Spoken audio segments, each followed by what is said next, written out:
Okay.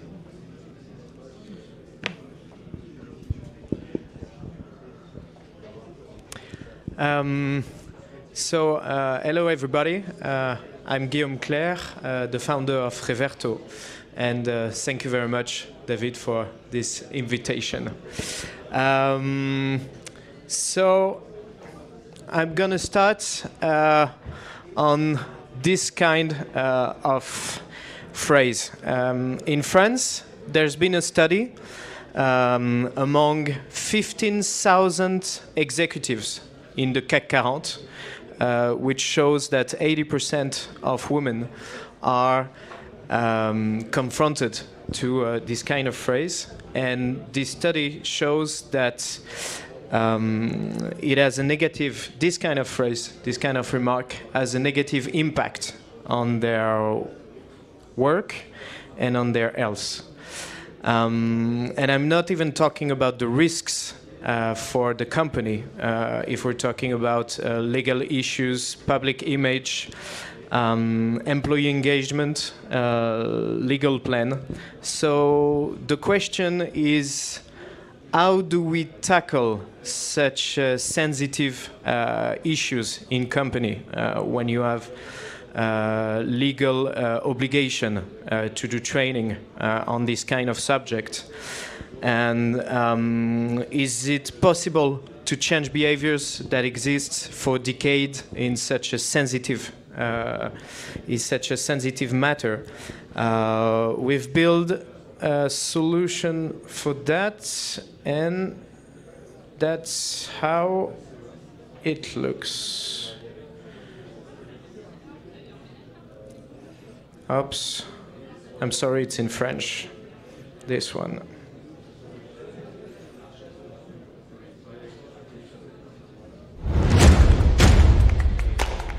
C'est quoi la différence entre ma femme et mon chien? Les poils. Non, c'est le prix du collier. Ça se passe bien. Je lui montre comment on branche un C4, ok? Oui, Mais t'es où là? tu connais? Encore en train de te maquiller ou quoi? On va voir à pas se retrouver toute seule là-dedans. Hein?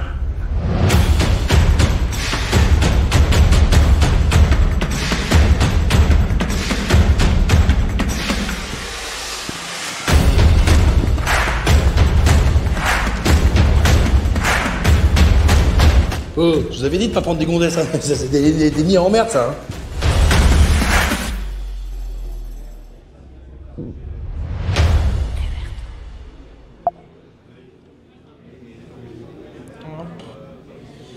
So, instead of explaining sexism, we propose you to live it, to confront to it, and to use this strong emotional experience to be able to identify sexist acts, to know the law, and to know how to behave in 15 minutes for executives and for people on the field.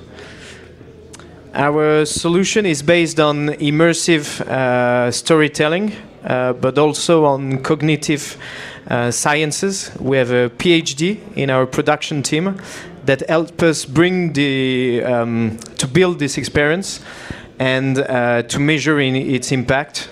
So these are a few data, 45 days after the 15 minutes experiment. What we can see is the very big majority of users judge the experiment useful. They remember, most of them remember the law, and 2/3 change their perception in a more inclusive way. To show you, to prove you that this tool can have a powerful impact. To prove you that this tool has a powerful impact, we're working now with the Ministry of Justice in jails to prevent domestic violence, and we are working on perpetrators of domestic violence. Psychologists, we're not reinventing things. Psychologists for years, they're trying to create empathy with perpetrators of domestic violence, making, for example, things like playing role model, to put yourself in the shoes of the victim, to understand the victim. And one of the problems you have with perpetrators of domestic violence is denial of the violence. And so it's a powerful tool that psychologists can use. That is now in experiment in 4 jails, and the experience is 12 minutes. The perpetrator is in the shoes of the victim, the woman and the child.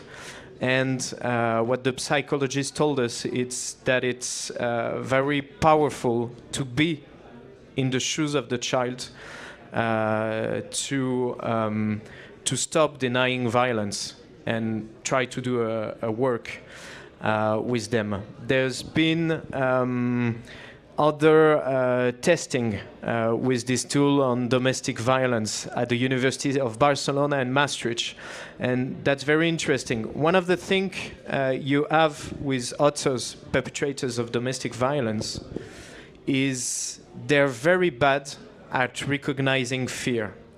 If you put photos of women and you ask them, please show me the photo where you see fear, they're not able to do that, most of them. They're very bad at that. They don't have the cognitive empathy capacity to recognize fear. So when they say, oh no, my wife, she wasn't fearful, they're not lying.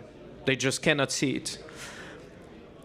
After the experience, they had a significant improvement in choosing the photo showing fear, which is the base of cognitive empathy, to understand the emotion of the other and to recognize the emotion of the other. And a lot of studies shows that violence are correlated with a very low empathy level. And so we have a tool that permits this empathy, because you don't need to be motivated, you don't need to be concentrated, you don't need to have this capacity to put yourself in the shoes of the other.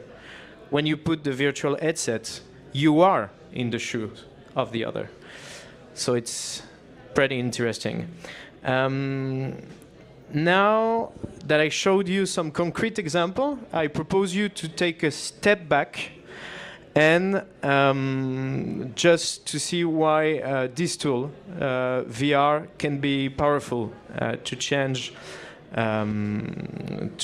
behaviors and analyze it. The first reason is immersion. When you put the headset, your brain have the impression to be there. We are speaking about a feeling of presence, and you're not a simple observer. You have the impression to live the experience and be an actor. The second one, which is very important, is attention. It's the first time I see my grandmother can be focused, concentrated during 10 minutes on something. Today, people pay money seminars to try to learn how to be focused during 10 minutes. All the technologies have accelerated our life. We are drowning with notifications, with screens, and for the first time, we have a technology that helps us to focus and not to spread our attention. And this is when you want to deliver a message, when you want to really people to remember, that's a very strong and powerful thing. And the third thing is emotions. You have the impression to live it, and it brings you emotions. It brings frustration, it brings surprise, it brings anger, and that's very important to remember. We all remember where we were, what we were doing on September 11th. We all remember what we were doing for the first time France won the World Cup final. Why? Because there was emotions, and we are emotional, and emotions are important for us to help us remember what we want to live again and what we want to avoid. So that's very important for learning.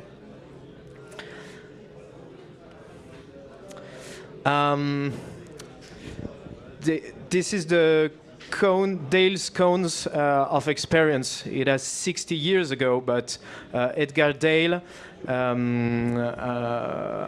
the theory that to learn there are three big ways. It's symbolizing what you read, what you hear. It's observing. You watch a demonstration, you watch something doing it. And finally, doing, learning by doing. And when you live an experience, you're getting into that. And most of the studies today shows that learning by doing is one of the most powerful way of remembering things. So we use this. This is our off-the-shelf catalog of products on confronting people to sexism at work, to help them identify mental health risks for themselves, for people they're managing, for their colleagues, to confront employees with invisible disabilities, to help them understand their rights. For instance, you put yourself in the shoes of someone who has problem hearing in a meeting where everybody is talking. You put yourself in the shoes of a dyslexic at a job interview, and to know the possible adjustments, to know all the law. We have an experience where you embody successively a manager and an employee of a company to learn toxic management. And we work also with public university to prevent sexist and sexual violence at university to help the students.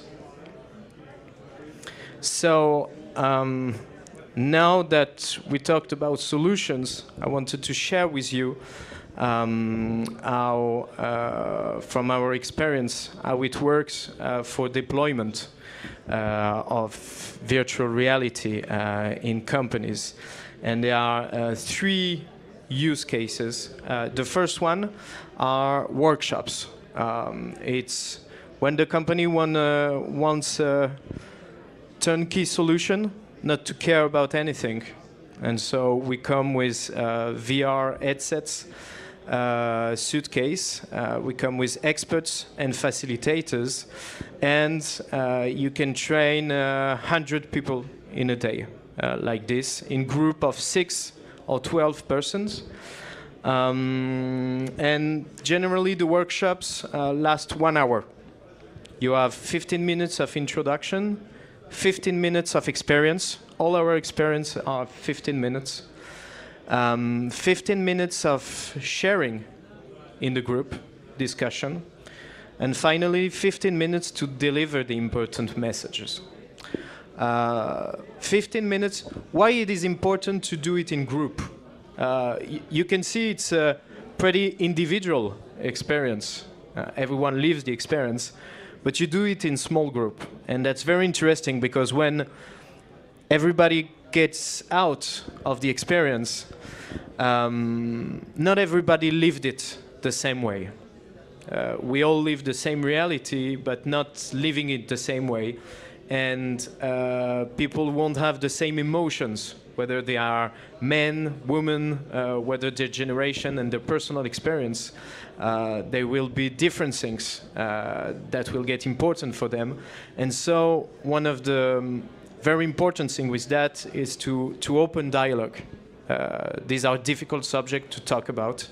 And it's very interesting, and for the experts and the person who is in charge to train.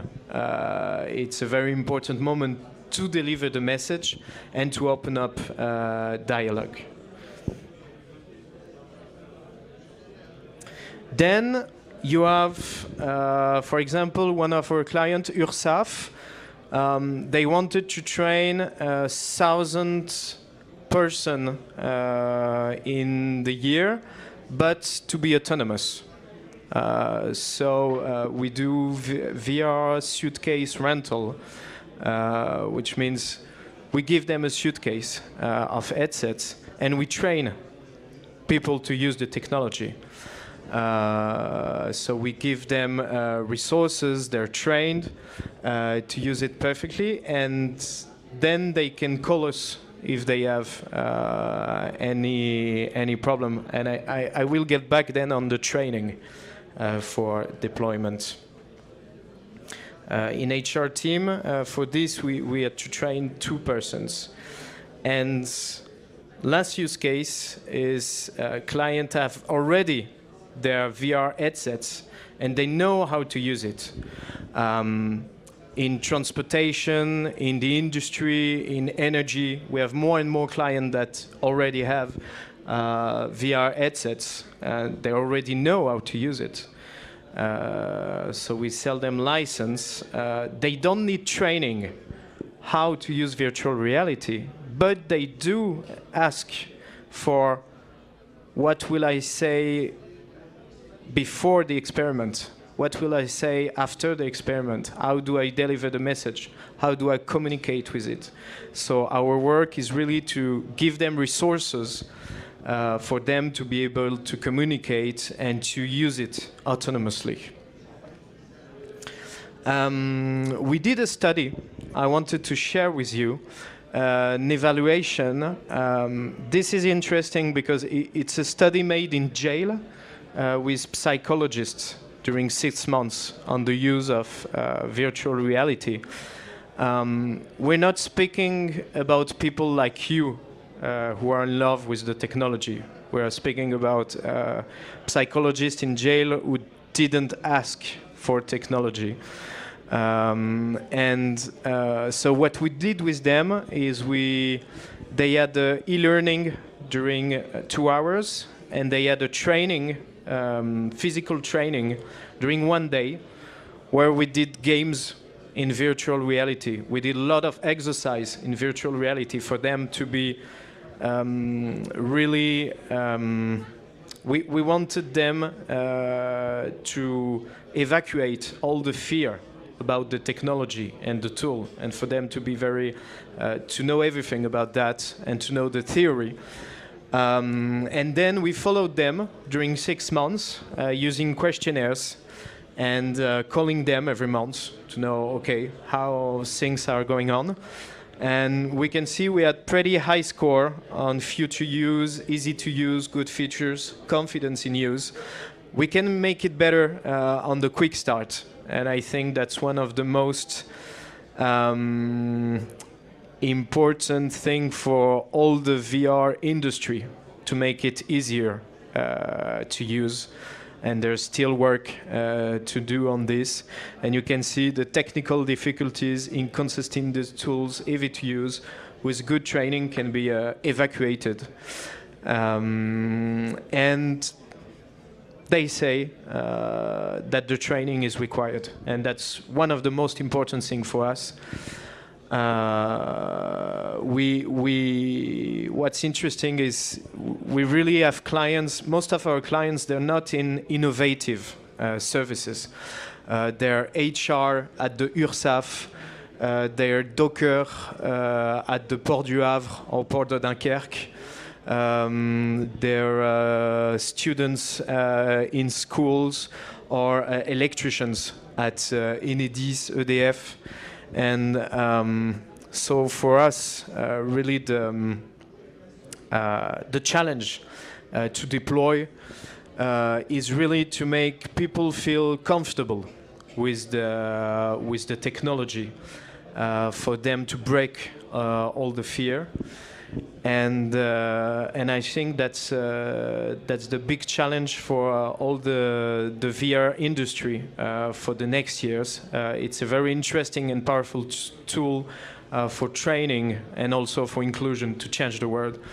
But really, if we want to make big deployment and it to become a natural tool to use in training in the companies, we have to work in the confidence, and yes, that's it for our experience I wanted to share with you.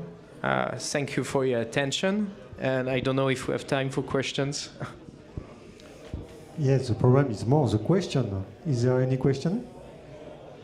Great, yeah. Merci beaucoup. Very interesting. I was interested in the workshop, when you get people in the room together, but then you put them in headsets.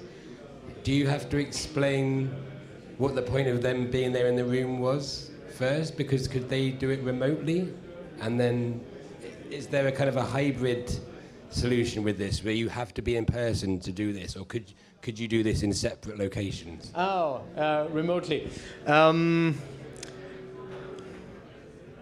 You have, even if it's technology, it was impossible to deploy, for example, during the COVID, because people had to be in the room and someone had to be with them to deploy. It's technology, but with the COVID, for example, it was impossible each time. And you have to have someone in the room who's like all the persons. We all know how this works, how my phone works, but with the VR headsets, you're entering in something new. And so you have to have someone in the room who will guide everyone. So the first use case is we are here to guide. They don't have to take care of anything. The second use case is you want to be autonomous. We're going to train you. So we have to find, we're not going to train everybody to become VR experts. So we're going to find the ambassadors in the company, in the HR department, in the school, who will have time, energy, and the willing and the mission to use it for its training. And we will train him to be able to guide the others. That's the key.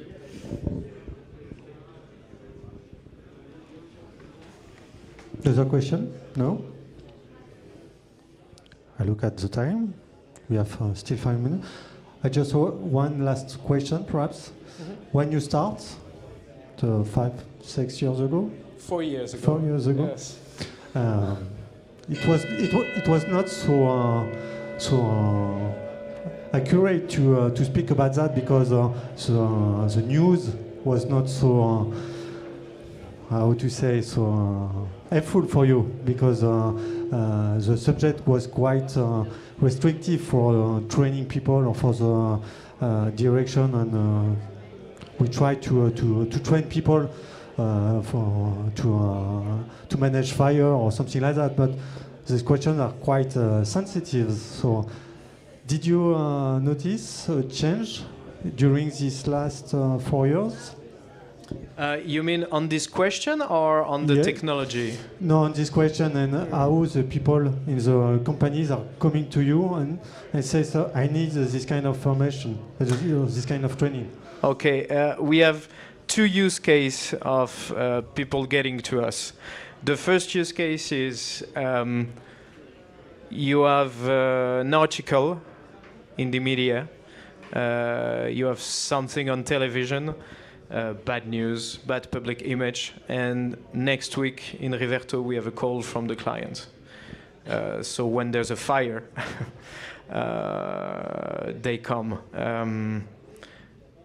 That's a lot of companies.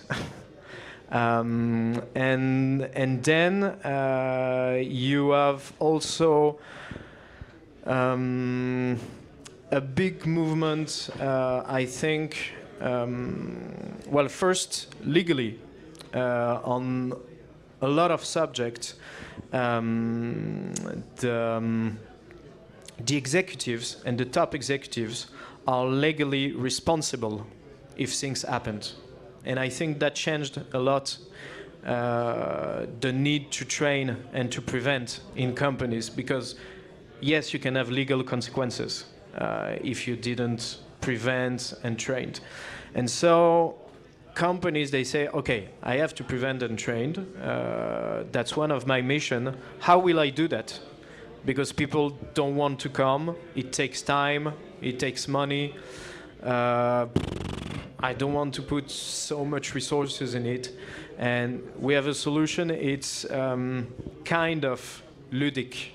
They're like, wow, okay, it's virtual reality. So people, virtual reality, it's like for the moment, and I think for the next years, probably not in 10 years, but for now, it's like an hameçon. I don't know how to say it in English, but people will come to try and for curiosity. And so you have training courses and workshops are full because people want to experiment. It's only 1 hour or 45 minutes, so you don't have to take your day off for this. And you can deploy, we start now to have deployment speaking about thousands of persons. Right now we've trained 30,000 persons. For example, the Mines Télécom, l'école des mines, they trained 4,000 students in 3 months with this. So yes, you can train a lot of people with this when you know how to use it, and you have the process how to get people trained. So yeah, they find it an interesting tool if you want to train on this subject, and it becomes important for them to train on this. Okay, thank you very much, Guillaume, for your talk. Thank you. Any other question? No? So I call Philippe for the next talk. The next conference, the future of computing.